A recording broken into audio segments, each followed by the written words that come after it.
Welcome to ஆக்கு Harini channel. இன்றைக்கி நம்ம திலிப்பியா ஃபிஷ் ஃப்ரை எப்படி பண்ணுறதுன்னு பார்க்கலாம். அதுக்கு முன்னாடி இந்த மீனை ஃப்ரெஷ்ஷாக நம்மளோட குளத்துலேருந்து பிடிச்சிட்டு வந்திருக்காங்க. எந்த வலசுன்னு தெரியல. நைட்டெல்லாம் தூண்டில் போட்டு வலையை போட்டு விரித்து வெயிட் பண்ணி இந்த மார்னிங் ஒரு 6 கிலோ மீன் வரைக்கும் கிடைத்து பிடிச்சிருக்காங்க. மீனில் ஒரு 5 மீன் கொடுங்கடா அப்படின்னு சொல்லிட்டு கேட்டிருக்காரு பொருள் என் ஹஸ்பண்டு. அதனால் கவுண்டர் கேட்டு தரேன்னு சொல்லிட்டு அவங்க கொஞ்சம் அதிகமாகவே கொடுத்துட்டாங்க. கிட்டத்தட்ட 16 பீசஸ் இருந்தது. எல்லாமே ரொம்ப ஃப்ரெஷ்ஷாக நீட்டாக க்ளீன் பண்ணி உள்ளே இருக்கிற இதெல்லாம் டீஷெல் பண்ணி பர்ஃபெக்டாக கொடுத்துருந்தாங்க. ஸோ அப்படியே ரெடி டு குக் மாதிரி தான் இருந்தது. ஸோ நான் என்ன பண்ணியிருந்தேன்னா, இது மேரினேட் பண்ணுறதுக்கு ஒரு 2 லெமன் எடுத்துக்கிட்டேன். ஏன்னா இது கொஞ்சம் ஆற்று மீனுன்றதுனால உங்களுக்கு அந்த ஸ்மெல் இருக்கும். ஸோ அது போகிறதுக்காக 2 லெமன் நல்லா ஃபுல்லாக ஸ்க்யூஸ் பண்ணி சீட்லெஸ்ஸாக எடுத்துகிட்டு அதில் 2 ஸ்பூன்ஸ் ஆஃப் கிரவுண்டட் பெப்பர் போட்டிருந்தேன். அதோட கொஞ்சம் ஒரு 1.5 spoon turmeric powder and salt இதெல்லாம் போட்டு நல்லா ஊற வச்சுட்டு அந்த ஜூஸ் எடுத்து இதில் ஊற்றி மேரினேட் பண்ணலான்னு. அதுக்கு முன்னாடி ஃபிஷ் எல்லாம் எடுத்து பார்த்தேன். எல்லாம் க்ளீனாக தான் இருந்துச்சு. ஸோ தென் இதில் நம்ம கோடு போட்டால் தானே நம்ம ஃப்ரை பண்ணும்போது அந்த டேஸ்ட்டு உள்ளே இறங்குன்றதுனால சரி நம்ம கோடை போட்டுடலான்னு சொல்லிட்டு நான் கஷ்டப்பட்டு இருக்கிற அந்த மொக்க கத்தியில் எப்படியோ கோடை போட்டுட்டேன். ஸோ ஃபிஷ் எல்லாம் பார்த்திங்கன்னா க்ளீனாக தான் வந்திருந்தது. ஸோ அதனால் இன்னொரு தடவை வாஷ் பண்ணிவிட்டு எடுத்துக்கிட்டேன். ஸோ இதுதான் நான் சொன்ன lemon, salt, pepper and turmeric powder paste. So அதுக்கப்புறம் ஃபிஷ் ஃப்ரை மசாலாவும் ரெடி பண்ணிக்கிட்டேன். ஸோ இப்போ வெறும் இந்த மசாலாவில் மட்டும் இதோட கொஞ்சம் ஜிஞ்சர் கார்லிக் பேஸ்ட்டும் ஆட் பண்ணிவிட்டு அதில் மட்டும் அதை மேரினேட் பண்ணி 15 மினிட்ஸ்க்கு அப்புறம் கார்ன்ஃப்ளவர் அதில் ஆட் பண்ணிவிட்டு நம்ம கேப்பில் ஒரு வாட்டர்மெலன் ஜூஸ் அடித்தாச்சு. நான் சொன்ன மாதிரி கஷ்டப்பட்டு கூடில் கட் பண்ணி இது எப்படியோ ரெடி பண்ணிட்டேன். அண்ட் சாப்பிடும்போது எல்லா சைடும் அவ்வளோ நல்லா மசாலா ஊறி நல்லா இருந்துச்சு. இது கார்ன்ஃப்ளவரோட கொஞ்சம் நேரம் ஊறினதுக்கப்புறம் தான் நான் ஃபிஷ் ஃப்ரை மசாலா அது கூட ஆட் பண்ணுறேன். அதுக்கப்புறம் ஒரு ஸ்பூன் ஆஃப் நார்மல் நல்லா காரமாக இருக்கிற சில்லி பவுடர் ஆட் பண்ணியிருந்தேன். அதுக்கப்புறம் அகெயின் கொஞ்சம் சால்ட் ஸ்ப்ரிங்கிள் பண்ணியிருந்தேன். ஸோ இதுதான் அந்த ஃபிஷ் ஃப்ரை மசாலா. இந்த கொங்கு ஸ்டேட்டில் இது அதிகமாக கிடைக்கிற ஒரு மசாலா. ஸோ அதனால் இது போட்டிருந்தேன்.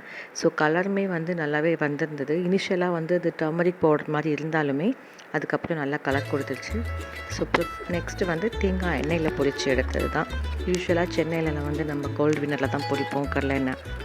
But here it's full of coconut oil and ரொம்பவே நல்லா இருந்துச்சு.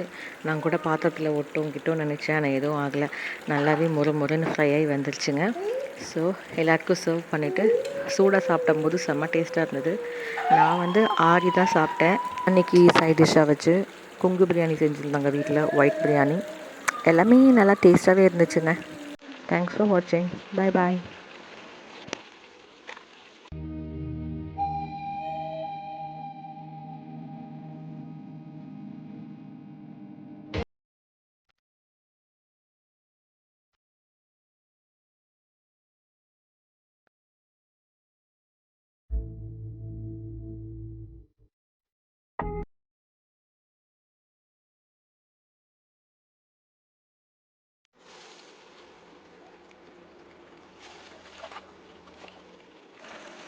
எப்படியோ 16 பொரித்து சைட்லேயும் அதையும் சாப்பிட்டு முடிச்சு அப்புறம் இதான் கொங்கு வெள்ளை பிரியாணி. இது நத்தை செஞ்சுட்டு இதுக்கு இதெல்லாம் பொரிச்சிட்டு அவங்களுக்கு டேஸ்ட் பண்ண கொடுத்துட்டேன். இப்போ ரைத்தா, அதுக்கப்புறம் பார்த்திங்கன்னா இது பிரியாணி ஹாட் பேக்கில் எடுத்து வச்சுருக்குறாங்க. இது நாட்டுக்கோழி சேவல் குழம்பு, கட்டு சேவல், ஒயிட் ரைஸ், இதோட வறுவல் வச்சுருந்தாங்க. அதை நான் எங்கே மிஸ் பண்ணேன்னு தெரியல. நான் ஃபோட்டோவும் எடுக்கல. மேபி கிச்சன்லேருந்து டைனிங் டேபிள்லேருந்து இருக்கும், நான் பார்க்காம வந்துட்டேன். ஸோ இப்படி தான் மேலே எடுத்துகிட்டு வச்சுருந்தேன்.